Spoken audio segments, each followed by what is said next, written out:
شب برات کی فضیلت ضعیف حدیث سے ثابت ہے۔ ضعیف حدیث بھی حدیث رسول ہی ہوتی ہے اور اس سے فضائل کا ثبوت ہو سکتا ہے، لہٰذا حدیث ضعیف کا حدیث رسول ہونے سے انکار کرنا یا ضعیف حدیث سے ثابت فضیلت کا انکار کرنا، یہ دونوں باتیں درست نہیں ہے۔ بہرحال شب برات کی فضیلت ہے۔ تقریباً 10 صحابہ کرام رضوان اللہ تعالیٰ علیہم اجمعین سے اس رات کی فضیلت کے بارے میں احادیث منقول ہیں۔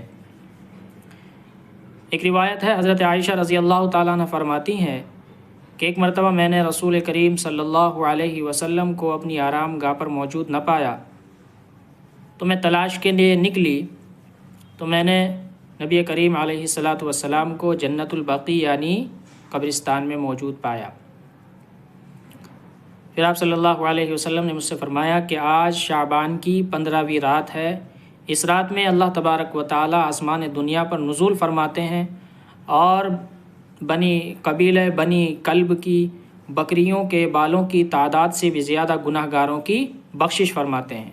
یعنی اللہ تبارک و تعالیٰ اس مبارک رات میں، اس عظیم رات میں بے شمار گناہ گاروں کی بخشش فرماتے ہیں۔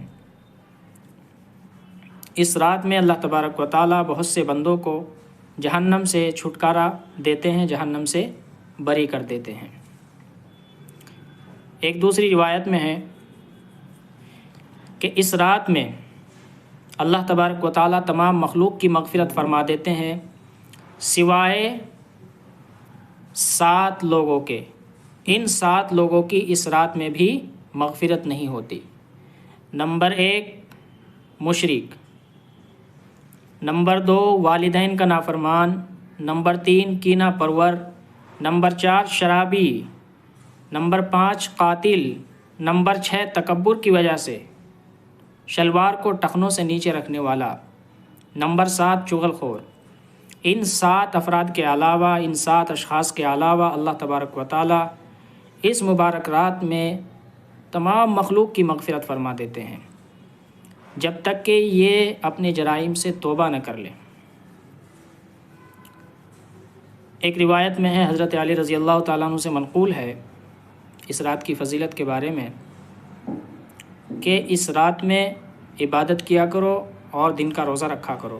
اس رات میں سورج غروب ہوتے ہی اللہ تبارک و تعالیٰ بندوں کی طرف متوجہ ہوتے ہیں اور اعلان ہوتا رہتا ہے کہ ہے کوئی شخص جو اپنے گناہوں کی بخشش کرانا چاہتا ہو، ہے کوئی شخص جو اپنے رزق میں وسعت کا طلبگار ہو، ہے کوئی مبتلا مصیبت جو مصیبت سے چھٹکارا حاصل کرنا چاہتا ہو۔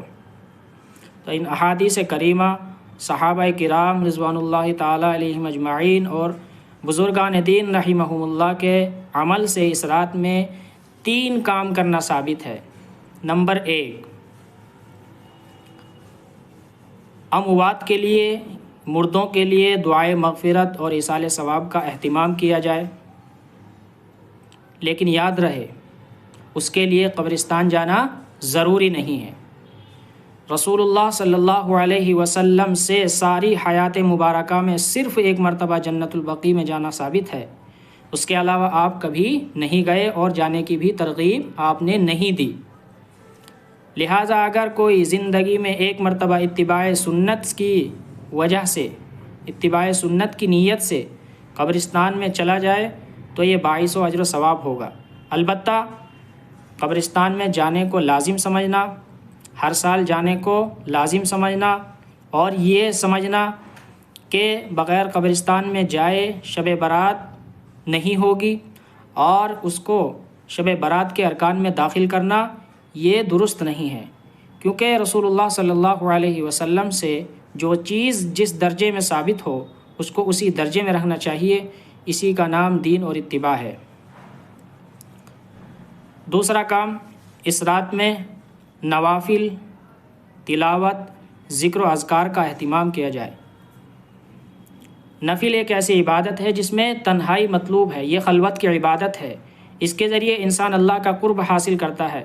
لہٰذا اپنے گھر میں رہ کر کے اس رات میں نوافل کو ادا کرے، نوافل پڑھیں، ذکر و اذکار کرے، تلاوت کرے، لیکن نوافل کا کوئی خاص طریقہ اپنانا، نوافل کو جماعت کے ساتھ پڑھنا، یہ درست نہیں ہے۔ لہٰذا یہ رات جو ہے بہت قیمتی رات ہے۔ اس رات میں اللہ تبارک و تعالیٰ سے دعائیں کرنی چاہیے، استغفار کرنا چاہیے، تلاوت کرنی چاہیے۔ تیسرا کام 15 شعبان کا روزہ رکھنا، یہ مستحب ہے۔ اس بارے میں ایک تو حضرت علی رضی اللہ تعالیٰ عنہ سے روایت ہے، دوسرا یہ ہے جو صحیح حدیث سے ثابت ہے کہ آپ صلی اللہ علیہ وسلم کا معمول تھا کہ آپ علیہ الصلاۃ والسلام ہر ماہ ایام بیض یعنی 13، 14، 15 تاریخوں کے روزوں کا اہتمام فرماتے تھے۔ لہٰذا اگر اس نیت سے بھی روزہ رکھا جائے 15 شعبان کا تو وہ موجب اجر و ثواب ہوگا۔ باقی اس کے علاوہ پٹاخے پھوڑنا، آتش بازی، حلوے کی رسم کا اہتمام کرنا، یہ سب چیزیں فضولیات اور اسراف میں داخل ہیں۔ ان چیزوں سے بچنا چاہیے۔ شیطان انسان کو ان چیزوں میں مصروف کر کے، مشغول کر کے اللہ کی عبادت اور مغفرت سے محروم کر دینا چاہتا ہے۔ یہی شیطان کا اصل مقصد ہے۔